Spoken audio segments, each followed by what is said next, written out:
सावन के महीने में शुरू हुई कावड़ यात्रा में विवाद थमने का नाम नहीं ले रहा है। इवन अभी आप देखिए कुछ ही दिन हुए हैं और लगातार विवाद हो रहा है।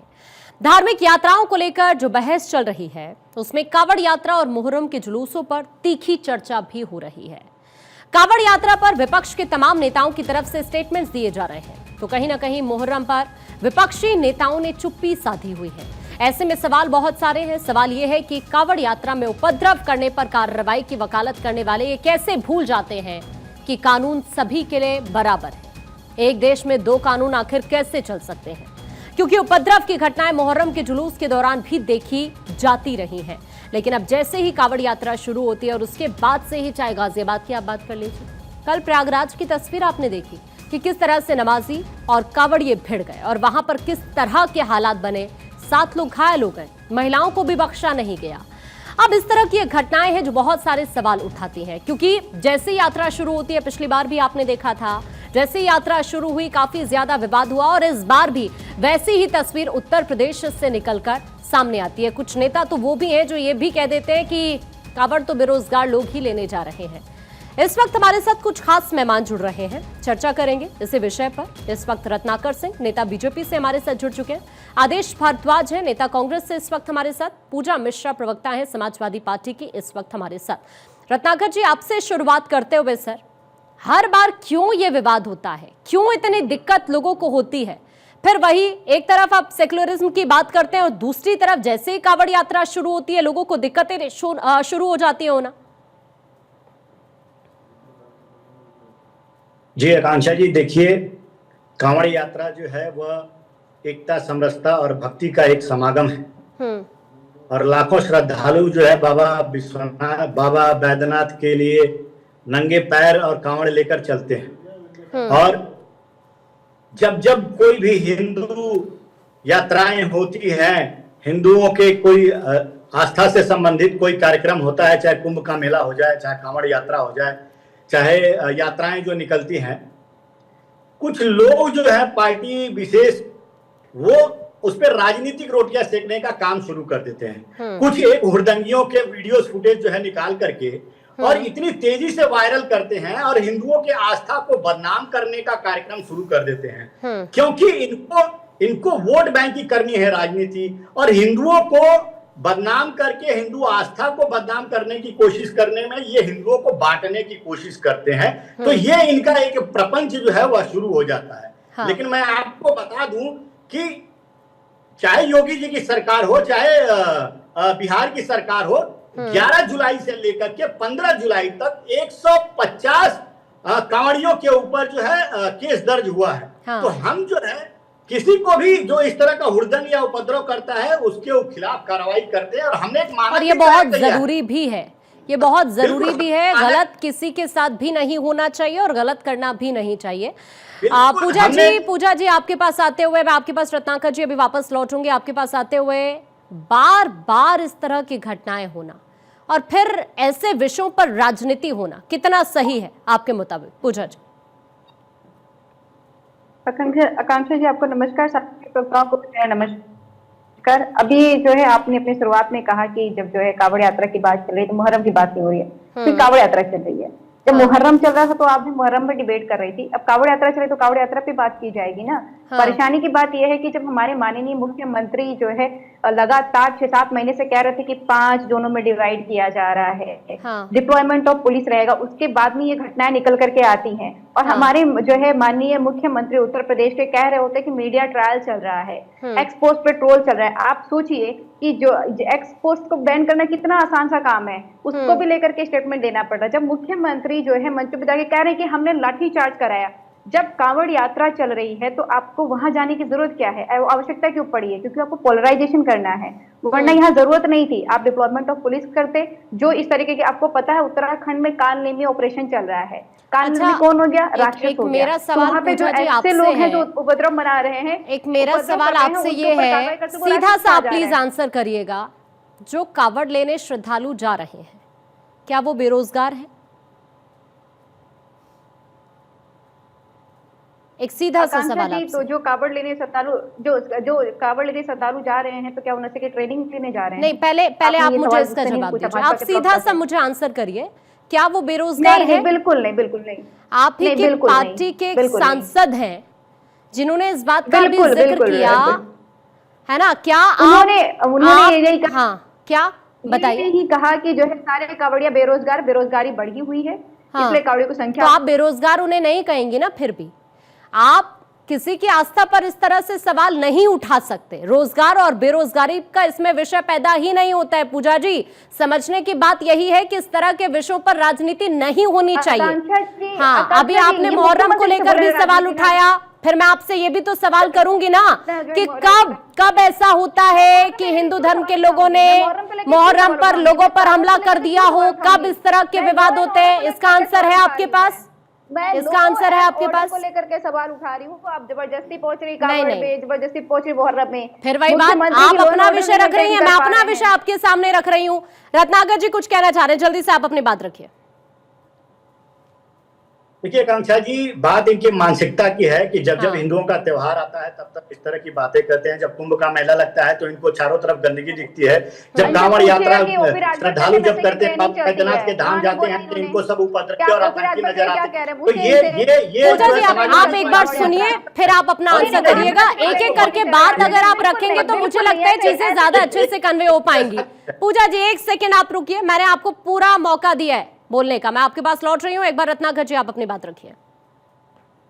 जी आकांक्षा जी, मैं यही कह रहा था कि जब जब हिंदुओं का त्योहार होता है, जब जब यात्राएं निकलती हैं, चाहे कुंभ का मेला हो, आप देख लीजिए वहां पे इनके नेता जो है चारों तरफ इनको गंदगी दिख रही थी। आज कांवड़ यात्रा जो है बाबा बैद्यनाथ धाम के पास जो है लोग नंगे पैर जा रहे हैं, अपनी आस्था, एकता और समरसता और भक्ति का प्रदर्शन कर रहे हैं, तो इनको चारों तरफ घोड़दंगी और आतंकी ही दिख रहे हैं। ये कहते हैं उनको, जो कांवड़ यात्री हैं उनको आतंकी और उपद्रवी बोल रहे हैं। तो इस तरह की मानसिकता दर्शाती है कि ये हिंदू समाज से नफरत करते हैं और ये वोटों की राजनीति, एक विशेष समाज को कौन कह रहा है? हर वो वक्तव्य के लिए, हर वो वक्तव्य स्टेटमेंट इनका आएगा जिससे कि हिंदू समाज बदनाम हो, जिससे कि हिंदू अपने यात्राओं को पूरा न कर सके। चाहे कुंभ का मामला हो, चाहे कांवड़ यात्रा का मामला हो, हर जगह ये हिंदुओं को बदनाम करने की एक साजिश रचे हुए हैं। हिंदुओं से आप लोगों को इतनी नफरत क्यों है? आप क्यों नहीं ताजिया और मुहर्रम की आप बात कर रही थी पूजा जी? ताजिया और मुहर्रम में जब उपद्रव करते हैं तब उस समय आपके मुंह क्यों सिल जाते हैं? क्या आपने नहीं उस समय वीडियो जितने आए हैं आपने चलाया? एक बार भी चर्चा किया कि ताजिया में क्यों इस तरह से उपद्रव किया जाता है? जौनपुर की घटना का जिक्र माननीय मुख्यमंत्री ने किया था, वो ताजिया एक सिविल सोसाइटी के ऊपर क्यों? फिर हम उसी दिशा में आगे बढ़ रहे हैं, फिर हम हिंदू मुसलमान वाली बात ही कर रहे हैं। क्या कर रहे थे? आप बैठ करके सिर्फ उसे पैसा देना, आपको बड़ा बढ़िया मिल गया टैक्टिक्स कि जब प्लीज लोग मरते हैं। प्लीज रत्नाकर जी, पूजा जी, प्लीज आप एक करके अपनी बात रखिए। प्लीज इस तरह से आप मत करिए, ऐसे दोनों की बात भी समझ नहीं आ रही है। मैं अभी आपके पास दोनों के पास वापस लौट रही हूँ। एक मिनट प्लीज पूजा जी, मैं आपके पास लौट रही हूँ। आदेश जी, आपके पास आते हुए आपका क्या रिएक्शन है? ये जो एक के बाद एक सिनेरियो इस वक्त देखने को मिल रहा है प्रदेश के अंदर, खासतौर से यूपी की जब हम बात करते हैं, यहाँ पर जो इस वक्त सिचुएशन बनी हुई है, जिस तरह बार बार इस तरह की घटनाएं सामने आ रही हैं, फिर वही चीजें हो जाती है जैसा अभी हुआ। भी डिबेट क्या चल रही थी, फिर वो दिशा हिंदू मुसलमान की तरफ चली जाती है। आपका इसमें नैरेटिव आपका क्या है? आपका स्टेटमेंट इस पर क्या है? कैसे आप देख रहे हैं? आकांक्षा जी, सभी शिव भक्त कांवड़ियों का सम्मान करते हैं, आदर करते हैं, उनके लिए राहत कैंप लगाते हैं, जगह जगह कांवड़ शिविर लगाते हैं। हाँ। ये इस देश की खूबसूरती है और हम सब लोग मिलके इस काम को करते हैं। मैं दिल्ली से संबंध रखता हूं, हमारे यहाँ सैकड़ों का शिविर कांग्रेस के साथ ही लगाते हैं और लगभग 10 शिविरों में जाने का मुझे भी मौका मिलता है। लेकिन इस बार ही बड़े दुख के साथ कहना पड़ रहा है कि हमारे कई साथियों को जो शिविर लगा रहे थे पिछले 19 साल से कंटिन्यू, उनको इस बारी जगह नहीं दी गई, उनको जगह देने से इनकार कर दिया। अच्छा। क्योंकि वो एक शिविर है यमुना विहार पे हम लगाते हैं, मुस्तफाबाद विधानसभा के सामने। हमारे 3 बार के विधायक रहे हसन अहमद जी, वो पिछले 19 साल से लगा रहे हैं, वो उसके चेयरमैन है। हाँ। और उसमें हिंदू मुस्लिम सब लोग मिलके कांवड़ियों के लिए शिविर लगाते हैं। हाँ। लेकिन इस बारी उनको वो अनुमति नहीं दी गई, जो है उनको मना कर दिया गया। आज वो बड़े परेशान है। हाँ। लेकिन फिर भी उनके लोग वहां पे उनके लिए राहत सामग्री, उनके लिए मदद, हर तरह से वहां पे खड़े हुए हैं। तो ये हमारा हिंदू गंगा जमुना तहजीब है। कुछ लोग इसको नष्ट करना चाहते हैं, खास करके भारतीय जनता पार्टी और आरएसएस के लोग, जिनको आप इनके हमदर्द बताते हैं। मैं रत्नाकर जी से पूछना चाहता हूँ, रत्नाकर जी बड़े अदब के साथ, मुझे भी कुंभ जाने का मौका मिला, जब हर बार वहाँ मौका मिलता था तो इस बार क्यों परमिशन नहीं दी गई? रत्नाकर जी, आकांक्षा जी मेरी बात पूरी हो जाने दें। उस कुंभ के अंदर भगदड़ मची और वहां पे मुख्यमंत्री जी के अनुसार 30 लोगों की मृत्यु हुई, लेकिन बीबीसी ने घर घर जाके 82 लोगों को आइडेंटिफाई किया।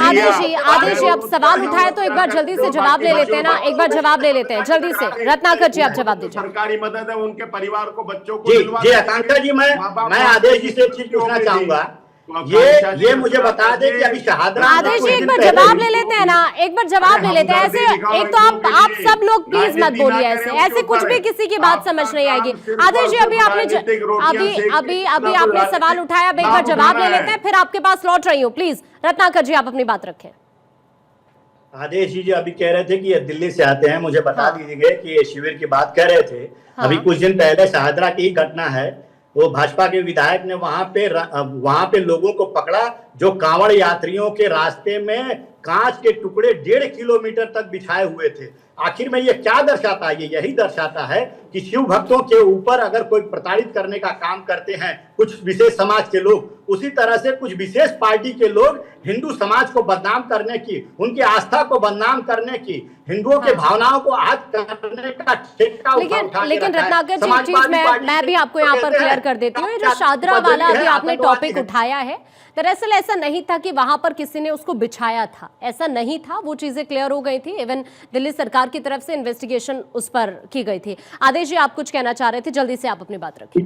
मैं रत्नाकर जी को यही कहना चाह रहा था, रत्नाकर जी लैंड ऑर्डर आपके पास है, वहां पे आप ही की पुलिस ने जांच की और जांच में पाया कि एक वो छोटा हाथी जिसको बोलते हैं, 4 दिन के अंदर 170 कांवड़ियों के ऊपर केस दर्ज किया गया है। किसी को त्रिशूल रखने की अनुमति नहीं दी गई है, किसी को 10 फीट ऊंचा कांवड़ बनाने की अनुमति नहीं दी गई है। तो लॉ एंड ऑर्डर मेंटेन करने की जिम्मेदारी अगर सरकार की है तो जिम्मेदारी निभा रही है। लेकिन कुछ एक वीडियो को आप लोग वायरल करके हिंदुओं को क्यों बदनाम करने की कोशिश कर रहे हैं? मेरा प्रश्न तो ये है आपसे, आप इस तरह से बदनाम करने का जो ठेका उठा के रखा है आप लोगों ने, वो क्यों? आखिर में जब कुंभ का मेला होता है तो चारों तरफ आपको गंदगी दिखती है, क्यों जब कांवड़ यात्रा होता है तो आपको सारे कांवड़िया आपको उपद्रवी और आतंकी ही दिखने लगते हैं? आप समाजवादी पार्टी। ठीक है रत्नाकर जी, अब जवाब तो सुन लीजिए आप कम से कम। अब आप जवाब सुनिए एक बार प्लीज। आदेश जी आप बात रखिए। योगी जी से कह के उनको कंपनसेट तो करा दीजिए उनके परिवार को, जो आपने आज तक सरकारी आंकड़े भी नहीं दिए। मैं तो धन्यवाद करता हूं बीबीसी के उस पत्रकार का जो एक एक व्यक्ति के घर गया और 82 लोगों को तो आइडेंटिफाई किया है। मृत्यु तो उससे ज्यादा हुई है, जिसमें से आपने सिर्फ 30 लोगों को कंपनसेट किया है। भाई अभी हम बात कांवड़ यात्रा की कर रहे हैं ना, तो एक बार हम उसी पर आ जाते हैं ना आदेश जी, क्योंकि अभी इतना भी समय नहीं है कि हम पिछले सारे टॉपिक उठाएं। जाहिर सी बात है आपका सवाल लाजमी हो सकता है, लेकिन कांवड़ यात्रा पर अभी बात कर लेते हैं ना फिलहाल। हाँ, तो कांवड़ यात्रा पे मैंने आपको बताया कि हमारे साथी अपना बिहार में जो है 19 साल से लगा रहे हैं, उनको रत्नाकर जी वो जगह उनको दिलवा दो। अब यहाँ पे क्योंकि बीजेपी की सरकार है, आपकी अपनी शिकायत हो सकती है। समाजवादी पार्टी से पूजा जी इस वक्त हमारे साथ जुड़ी हुई है। पूजा जी सवाल ये लाजमी आपका जरूर है कि व्यवस्था अगर होनी चाहिए तो उसके पीछे जिम्मेदारी सरकार की होनी चाहिए, इस तरह की घटनाएं ही नहीं होनी चाहिए। लेकिन इस तरह के जब आस्था के विषय होते हैं तो उसमें फिर ये हिंदू मुसलमान करना भी तो ठीक नहीं है ना फिर। पूजा जी। आकांक्षा जी बिल्कुल आप सही कह रही, बिल्कुल सही कह रही हैं। आपने अभी बोला ना कि हम कांवड़िया चल रहे तो कांवड़िया पे बात करें ना। हाँ। यही बात मुख्यमंत्री जी को नहीं पता ना। मुख्यमंत्री जी जो है कांवड़िया की बात करते हैं, उनको क्या जरूरत थी? अभी जब आप मुख्यमंत्री हो सूबे के, आप जो है कांवड़ में जो इस तरीके की चीजें हो रही हैं, आप उस पर कंट्रोल करने की बात करिए। यहाँ पे क्या आप किसानों को लाठीचार्ज कर रहे हो? आप मुहर्रम क्यों पहुंच गए? क्योंकि आप चाहते हो ये एंगल दिया जाए, वरना पहुंचने की कोई जरूरत ही नहीं पड़ती। वर्तमान में कांवड़ चल, जब आप मुहर्रम चल रहा था तब तो आप नहीं पहुंचे थे कांवड़ यात्रा पे, तब तो आप नहीं पहुंचे थे पूजा जी आपसे नवरात्रि पे। एक सवाल आपसे मेरा है पूजा जी, क्योंकि मुख्यमंत्री की इच्छा ऐसी है। हाँ ठीक है, आपका सवाल लाजमी हो सकता है। एक सवाल आपसे मेरा ये है कि कल प्रयागराज में हुआ ये कि डीजे बज रहा था, हर बार बजता है ना, हर बार कावड़ का आप भी जिक्र कर रही हैं और अभी आदेश जी भी जिक्र कर रहे थे, रत्नाकर जी भी जिक्र कर रहे हैं। कल ही क्या हुआ कि नमाजियों ने यहां पर हमला कर दिया कुछ कावड़ियों पर, कुछ महिलाएं बीच बचाव करने आई, उन पर भी हमला किया गया। 7 लोग घायल हो गए। ऐसा तो नहीं था कि डीजे पहली बार बज रहा था, है ना, हर बार डीजे बजता था। अब फिर विवाद अगर दूसरी तरफ से होगा तो फिर अगर इधर से जवाब दिया जाएगा तो फिर वो हिंदू मुस्लिम वाली सिचुएशन बनेगी। हालांकि कोई भी हो सकता था, लेकिन फिर इस तरह की घटनाएं भी तो चिंता का विषय बनती है ना। मैं पूरे समाज पर सवाल नहीं उठा रही हूँ, मैं उन्हीं लोगों पर सवाल उठा रही हूँ जिन्होंने कृत्य किया। अब इससे पहले आप गाजियाबाद की घटना आपको याद होगी, अभी की बात है, कुछ दिन पहले जूस के अंदर थूक मिलाया जा रहा था, क्या वो ठीक था? क्या आप मुझे बताइए। देखिए, ये इस तरीके की चीजें कहीं ठीक नहीं होती है। हाँ। चाहे वो कोई भी कर रहा हो। हाँ। और ऐसे काम करने वाले क्रिमिनल होते हैं। अभी आपने बोला ना कि वहां से जा रहा था, डीजे जा रहा था, जब ये तो सरकार ने पहले ही बोला था ना कि आप भड़काऊ सॉन्ग नहीं बजाएंगे। तो जब आपको पता जुम्मा है तो जुम्मे की नमाज तो शांति से पढ़ेंगे, तो आप नहीं पढ़ाएंगे। वहां पुलिस क्यों नहीं थी? वहां पे पुलिस क्यों नहीं थी? झड़प होने बाद में क्यों पहुंची? भड़काऊ ऐसा क्या था? भड़काऊ ऐसी कौन सी टोन थी उसमें? नहीं, भड़काऊ क्या था? मैं ये नहीं कर भड़काऊ, नहीं मैं ये नहीं कर भड़काऊ बुझाया गया। मैं ये बोल रही हूँ कि जो सरकार की गाइडलाइन है, आपने अभी कहा ना, आपने कहा कि जो अथॉरिटीज की गाइडलाइन है, हाँ, नहीं अथॉरिटीज की गाइडलाइन है कि 12 से लेकर के 14 फीट तक के आप डीजे नहीं बजाएंगे, डेसिमल फिक्स रहेगा, ऐसा कोई सॉन्ग नहीं बजाया जाएगा जिससे लगेगा कि किसी को भड़काया जा रहा है। और जो है अगर जो है डीजे लेकर के जा रहे हैं उसका डेसिमल फिक्स रहेगा। अगर आप मस्जिद के पास लेकर जा रहे हैं, आपको पता है कि नमाज का समय है, तो ऑब्वियस सी बात है डीजे नहीं बजना चाहिए क्योंकि शांतिपूर्वक नमाज के पढ़ेंगे। उसके बावजूद भी अगर दोनों तरफ से लड़ाई होती है, अगर वो जाकर के जो भी अटैक कर रहा है वो गलत कर रहा है। ठीक है, एक बार मैं इसका जवाब ले लेती हूँ, फिर मैं आपके पास लौटूंगी। रत्नाकर जी, आप कुछ कहना चाह रहे हैं? रत्नाकर, मैं बीच में नहीं बोला और मुझे उम्मीद है कि मेरी बहन यहाँ पे ठीक है, आप बात रखिए जी। इनको शांतिपूर्वक नमाज जो है अदा करने में ज्यादा इंटरेस्ट है, वहां शांति होनी चाहिए, लेकिन शांतिपूर्वक कांवड़ यात्रा हो इसमें इनका कोई इंटरेस्ट नहीं है। ये तमाम आरोप हमारे ऊपर लगा रही थी और हमको मानक सिखा रही थी। अभी देखते आप बोलिए नहीं, आप प्लीज बोलिए नहीं, आप प्लीज, आपका जवाब है नहीं, आपका जवाब है नहीं, लेके जाते नहीं है, अभी इनको म्यूट कराइए आप। जाइए, आप जाइए तब मोहतरमा, आपने ताजिया में जब जौनपुर में मानक के ऊपर जब ताजिया बनाया गया तो हाई टेंशन तार से टकराता है, उसके ऊपर आपका मुंह नहीं खुलता, उसके ऊपर मुंह चुप हो जाती है। अब क्यों नहीं? आप लॉ एंड ऑर्डर जब विशेष समाज के लोग जब ब्रेक करते हैं उस समय तो आपको शांति चाहिए, उस समय कोई कुछ बोले नहीं। आप ये दो मुहा बात मत करिए। एक तरफ हिंदुओं को बदनाम करने की कोशिश कर रही है और दूसरे तरफ जो लोग हिंसा फैला रहे हैं, जो लोग सरकार के मानक जो तय है उनके ऊपर काम नहीं कर रहे हैं और ताजिया का जो है हाई टेंशन से टकराया जा रहा है, उसके ऊपर आपको बोलना नहीं है। आपको कुंभ मेले में गंदगी दिखती है, आपको कांवड़ उपद्रवी दिखते हैं, लेकिन आपको इस तरह के लोग जो उपद्रव करते हैं वो नहीं दिखते आपको। आप किस तरह की तो मुहिम बातें करते हैं? पूजा जी, अगर आप जवाब एक बार सुन लेती तो शायद आपकी बात क्लियर हो जाती। कुछ भी समझ नहीं आ रहा है। प्लीज प्लीज पूजा जी, अगर आपने सवाल उठाया है तो एक बार उसका आंसर ले लीजिए। प्लीज प्लीज, इस तरीके से आप मत करिए दोनों। एक तो आप दोनों एक एक करके अपनी बात रख लीजिए, कुछ भी ऐसे समझ नहीं आएगा ना। बदनाम करने की कोशिश कर रहे हैं, क्यों सरकार को बदनाम करने की कोशिश कर रहे हैं, जबकि मुहर्रम में। पूजा जी, एक बार प्लीज प्लीज, अगर आपने सवाल उठाया तो फिर आप जवाब तो सुनिए ना कम से कम। रत्नाकर जी, आप बात रखिए। पूजा जी प्लीज, मैं आपके पास लौट रही हूँ। आपको मैंने बोलने का पूरा मौका दिया है, आपका मौका फिर से आएगा, फिर आप अपनी बात रखिएगा। आप इस तरीके से बीच में मत बोलें प्लीज। रत्नाकर, जल्दी से आप अपनी बात रखिए, सर समय का अभाव है।